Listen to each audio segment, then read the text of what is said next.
ক্যান্টিনগুলো থেকে পানি আনতে যাচ্ছে, আমাদের পানি দিচ্ছে না। আমরা বলতেছি যে আমাদের জীবনের থেকে কি ওনাদের ব্যবসা বেশি? ওনারা সবাই বলতেছে ওনাদের ব্যবসা নাকি বেশি আমাদের জীবনের থেকে। তো ওনারা কেউ পানি দেয়, আমরা কোথায় যাবো পানি আনতে? আমরা এয়ারপোর্টের বাইরে যাবো, আমাদের সাথে দুর্ব্যবহার করতেছে, আমাদের গায়ে হাত তুলতেছে এক কথায়। আমরা পায়ে পর্যন্ত পড়ছি যে ভাই আমাদের পানি দেন, পানি দেয় না। ওনারা যদি আমাদের পানি না দেয় আমরা যাবো কোথায়? এয়ারপোর্টের ভিতরে যত ক্যান্টিন আছে সব ক্যান্টিনের বিরুদ্ধে।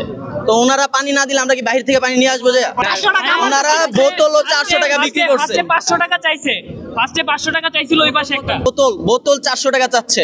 তো ওনারা 400 টাকা নিচে দিবে না এই ক্যান্টিন থেকে, এই যে এই ক্যান্টিন থেকে 1 লিটারের পানির হ্যাঁ 1 লিটার একটা টুকায় একটা এই পর্যন্ত টুকায় নিজের টাকা দিয়ে বোতল কিনে নিয়ে ভিতরে দিয়ে আইছে। তা ওনারা বোতল দিবে না।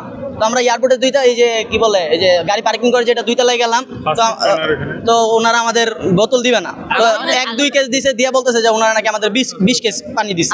আমরা পানি আনতেই পারি না, ওনারা আমাদের ধাক্কা বের করে দিচ্ছে। 14 কেস পানি নিচ্ছি, ওরা এক দোকান থেকে বলতেছে আমরা এই স্টল থেকে 20 কেস পানি দিচ্ছি। আমরা বলছি তাহলে আসেন আমাদের সাথে, ওরা বলে যে না ওরা আসবে না, ওরা আমাদের সাথে এক কথা দুর্ব্যবহার করতেছে। ওনারা পানিতে পাড়া দিয়ে রাখে, বলে যে পানি নাই, পানি লুকায় রাখে, এক ক্যান্টিনে ঢুকে পানি লুকায় রাখে।